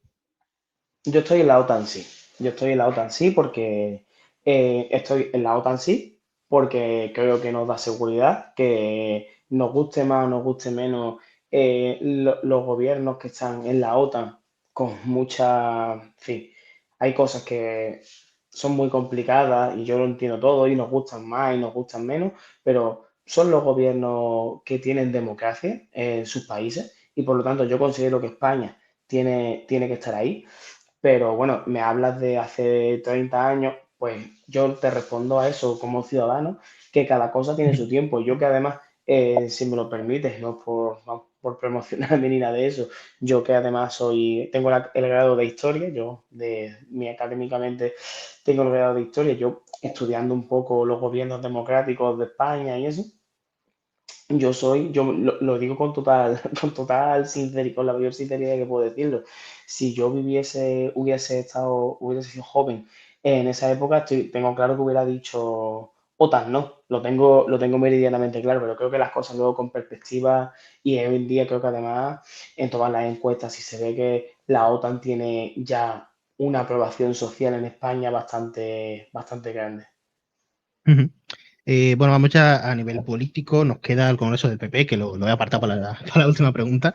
Pero estamos Sí. a un año de las elecciones en Andalucía, lo hablábamos hace unas semanas, a un año prácticamente natural, además. ¿Crees que Pedro Sánchez ha elegido a su vicesecretaria general del partido y a su vicepresidenta, María Jesús Montero, como candidata, digamos, que pone tantos huevos en las elecciones andaluzas que si pierde, además sin arrebatarle la mayoría absoluta al PP, se puede leer también como una derrota de Pedro Sánchez?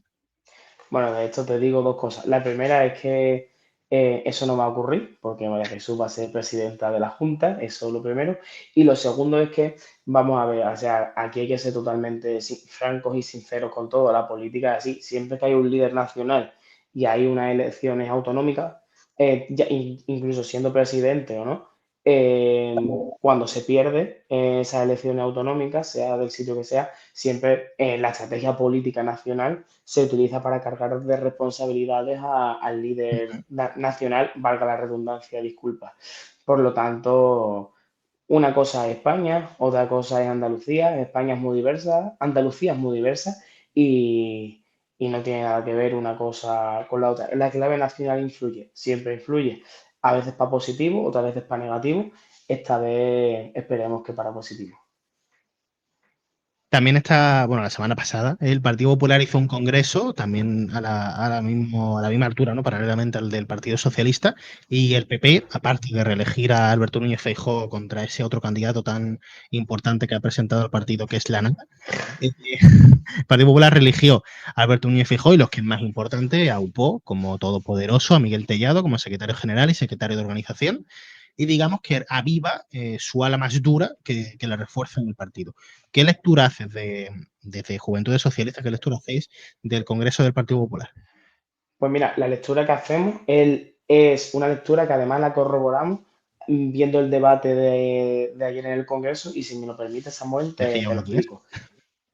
Hace ya unos días, correcto, disculpa, pero hace unos días, y si tú me lo permites, te lo explico. Se ve claramente que el PP tiene claro, ellos han tomado la estrategia de que piensan de que solamente van a poder llegar a la Moncloa con una mayoría absoluta de PP y Vox. Ellos yo creo que ya lo tienen meridianamente claro eso, porque si no, no es normal que hace unos días, cuando tuvimos el debate en el Congreso de los Diputados, que el presidente fue a comparecer a explicar la situación, no es normal cómo atacó a PNV, sobre todo a PNV, que un potencial socio más ideológico, ¿no? Llamándolo hasta subvencionado, me parece.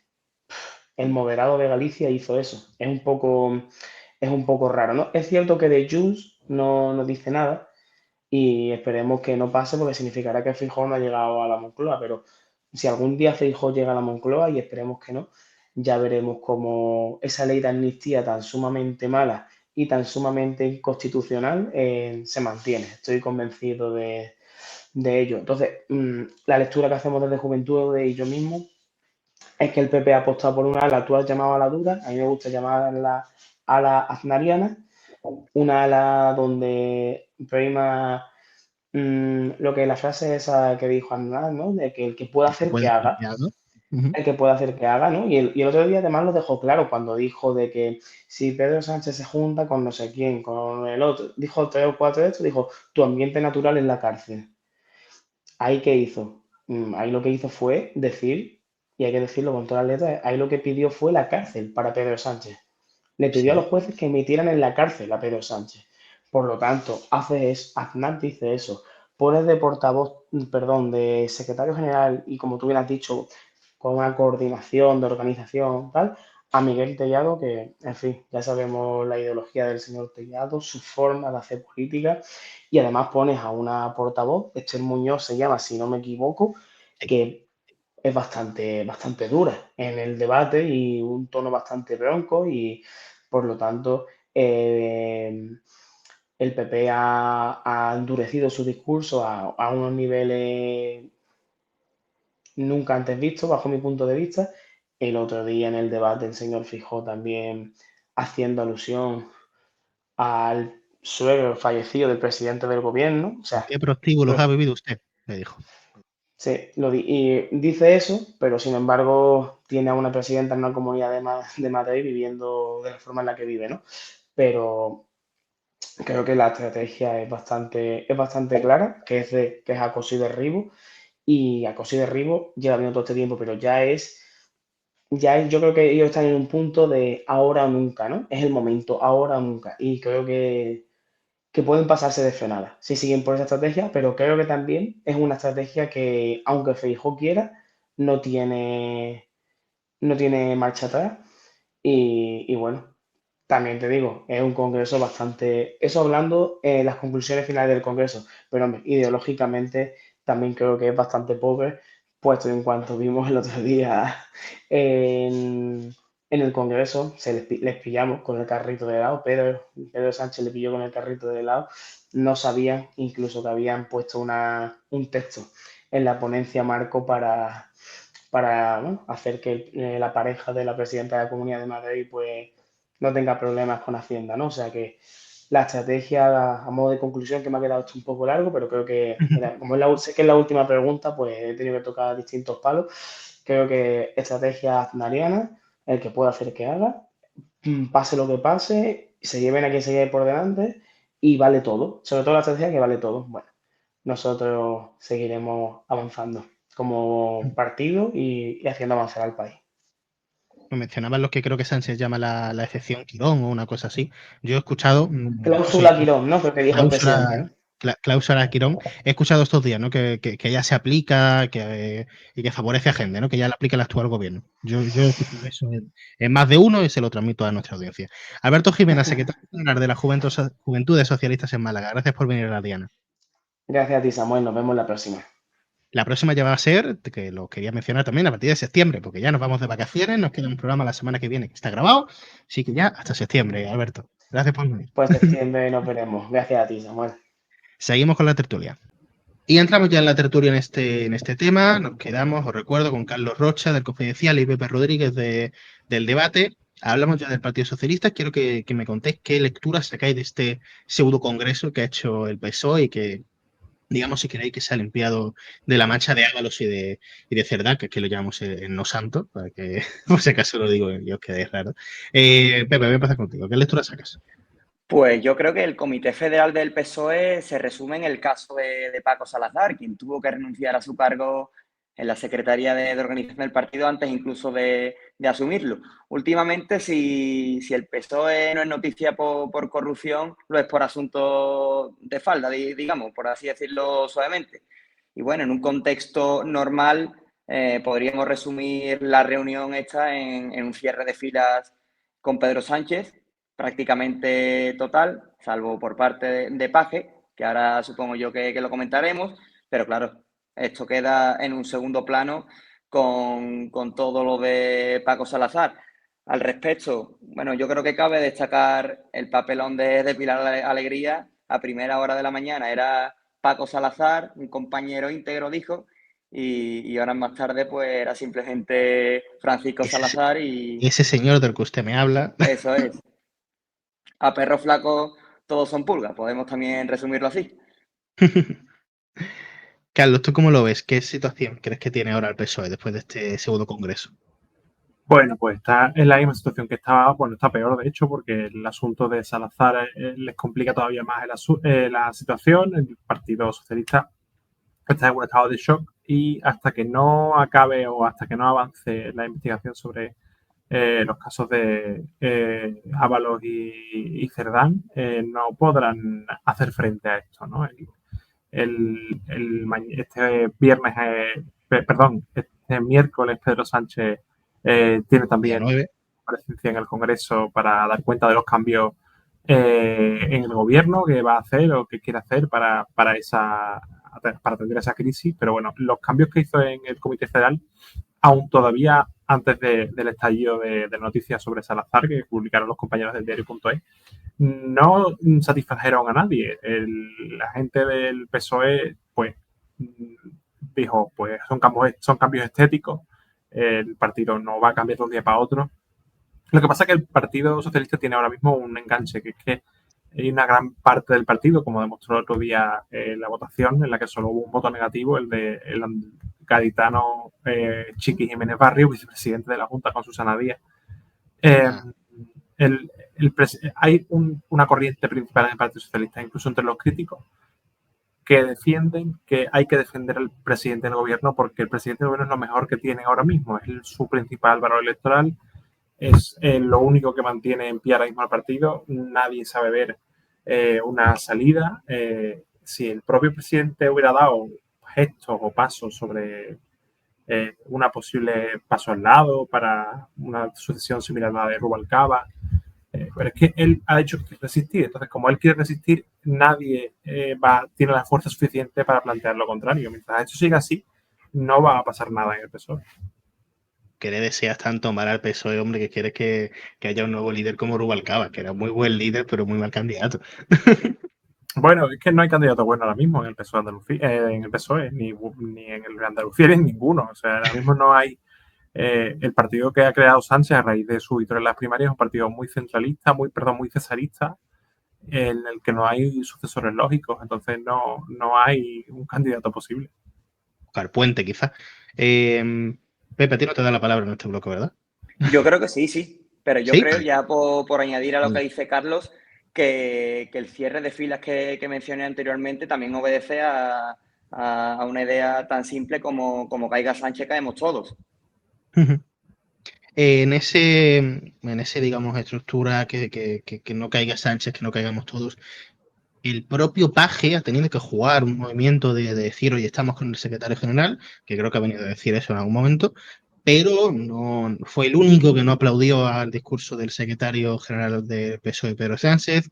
Digamos, es la voz más crítica, pero aunque es la voz más crítica, siempre no suena como recambio. ¿Cómo veis estos movimientos que está haciendo Emiliano García Paje? Pepe. Bueno, Paje incluso ha pedido a Pedro Sánchez que se someta a una moción de confianza o directamente que convoque elecciones. Claro, siendo así, se presenta también como una especie de verso suelto dentro del PSOE, pero la realidad es que sostiene a Pedro Sánchez, ese al que tanto critica, porque bien podría ordenar a sus diputados nacionales que apoyen una hipotética moción de censura. Yo creo que, bueno, también en el Congreso Federal fue noticia el choque que tuvo con Óscar Puente. Óscar Puente lo ha llamado hipócrita, desde mi punto de vista, con toda la razón. Porque la realidad es que Paje solo está preocupado porque todos los escándalos que están saliendo no le afecten a él electoralmente en las próximas elecciones autonómicas. Paje tampoco se ve más allá. Mucha gente desde fuera, pues sí, lo puede ver como una alternativa a Pedro Sánchez, pero yo creo que tampoco él se ve más allá de Castilla-La Mancha. Carlos, ¿tú cómo lo ves?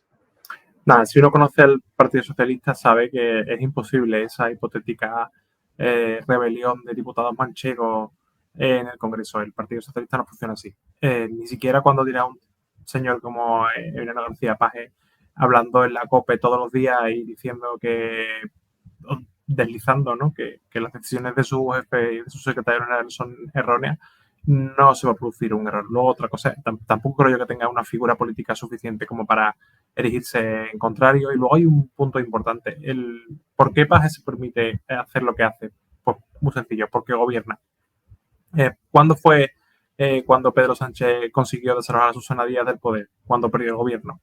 Si un presidente autonómico gobierna, da igual lo mal que se lleve, da igual lo contrario que sea del secretario general del partido, que nunca jamás va a ser desalojado, porque el poder, igual que en el caso de Sánchez, es lo que mantiene a las filas prietas alrededor suya.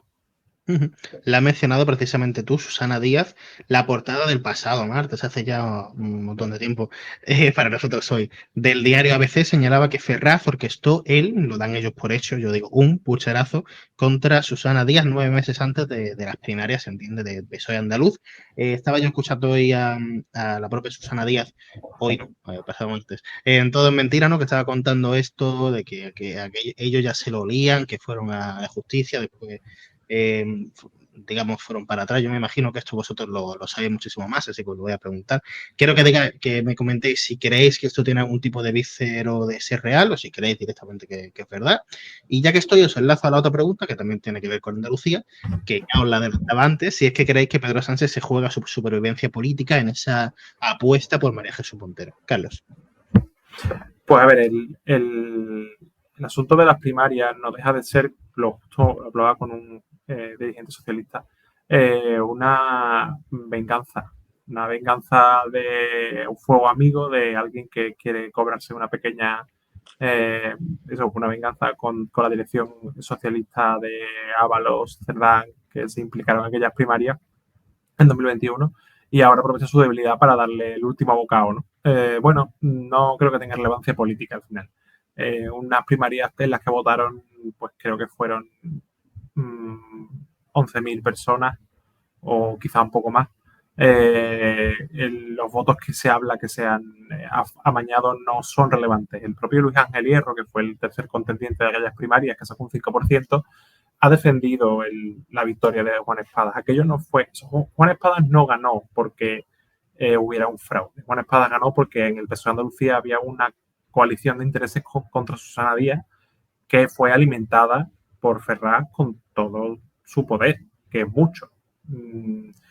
Si Susana Díaz se hace la ingenua, aunque a mí me dicen que no es Susana Díaz y sus aliados los que están filtrando la información sobre este pucherazo supuesto, Susana Díaz y sus aliados son tan ingenuos de querer vendernos a los medios o a la opinión pública que ellos son manitas de la caridad y que nunca han jugado la partida orgánica, pues no creo yo que convenzan a nadie. ¿Y crees que, voy a pedir respuestas breves, que en 10 minutos tengo que hacer la entrevista que vosotros ya habéis visto, que es con Miguel Ángel Sastre?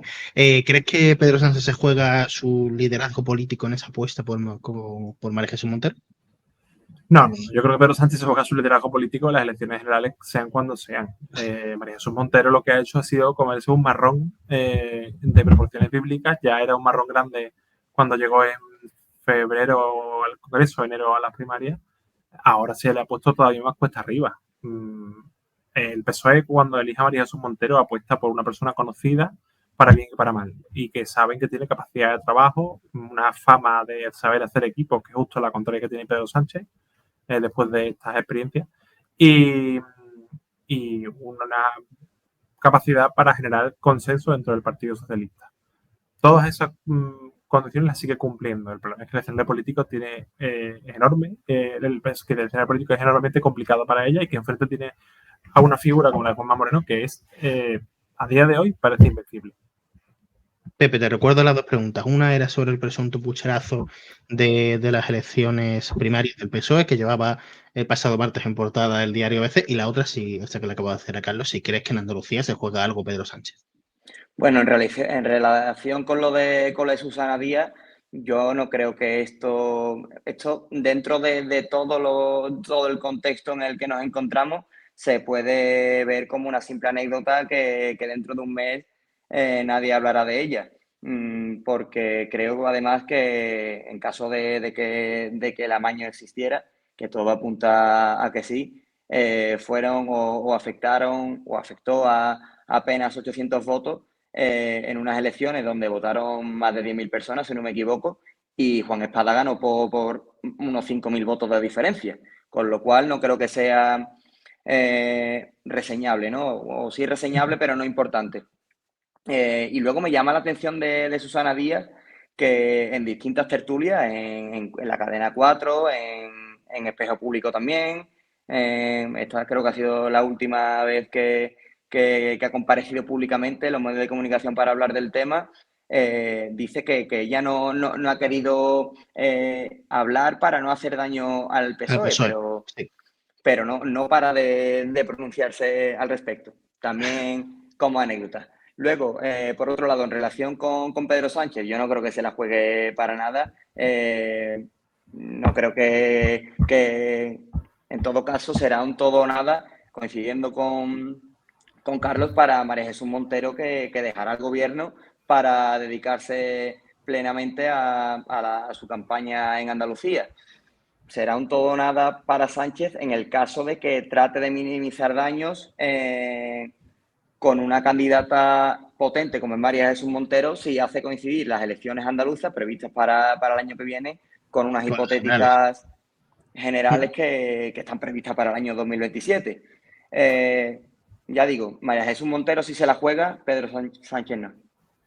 Y ya la última pregunta que os quiero lanzar. Eso sí, un detalle, María Jesús Montero, aunque Juanma Moreno parezca todopoderoso ahora mismo, yo creo que lo es y que la mayoría absoluta, yo creo que nadie se la puede cuestionar, nadie se la cuestionará en las próximas elecciones autonómicas. María Jesús Montero cuenta con algo tan fundamental para hacer política como es el BOE. Yo creo que el BOE lo puede utilizar a su favor para también hacer campaña en estas elecciones próximas en Andalucía. Al menos en términos de izquierdas, el BOE, el PSOE no lo está utilizando mucho, la verdad. Por finalizar, os quería hacer la pregunta de qué creéis que va a pasar precisamente en la instancia que controla el BOE, que es el gobierno.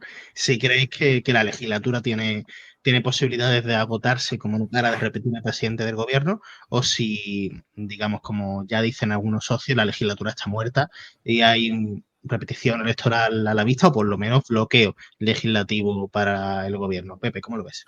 A ver, el bloqueo parlamentario existe, pero, a ver, Pedro Sánchez puede agotar la legislatura aún sin presupuestos ni mayoría parlamentaria. Así ha demostrado que lleva gobernando durante bastante tiempo y podemos irnos hasta 2027 perfectamente y agotar la legislatura si no encuentra una oportunidad electoral que solo se daría si el PP mete la pata o aflora algún caso gordo de corrupción en su seno.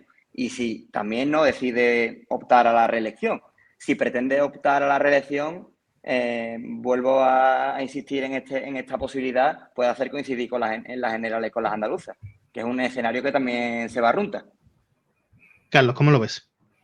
Bueno, pues como dice un dirigente de la izquierda, esto tiene dos posibilidades, ¿no? Lo que decía antes, si el caso de Cerdán Ábalos sigue expandiéndose, llega al gobierno o llega al PSOE, financiación ilegal del partido, la legislatura se acabaría mañana y habría elecciones después de verano. Si no, todo dependerá de la respuesta que Sánchez dé a nivel de gobierno, de si sus socios y sus socios dentro del gobierno y fuera se dan por satisfechos con lo que proponga y saca adelante unos presupuestos, pues iremos a 2027, que es lo que él quiere. En realidad lo que quiere Pedro Sánchez no es llegar a 2027, es llegar a un momento en que la situación política sea favorable y él tenga una oportunidad de revalidar el gobierno como hizo en 2023, no quiere otra cosa. Entonces tiene que viajar al pasado, porque situaciones favorables nos parece que vaya a tener. Vamos a finalizar con los que tú, Carlos, sí que te conoces, Pepe no, que es esa pregunta trampa que hago siempre al final del programa, y es que me tenéis que digamos, ofrecer un tema para tocar en el futuro. Se la voy a lanzar a Pepe primero, que es el nuevo. No vale vivienda, que todo el mundo me lo recomienda. No vale, por ejemplo, pues yo que sé, temas súper claros que quizás lo tengáis ya en la mente, como control de fronteras, que quizá pensando más en las lógicas de Pepe, quizás me la podáis recomendar. No, tiene que ser una cosa distinta, que no me pueda a mí, no se me pueda a mí ocurrir.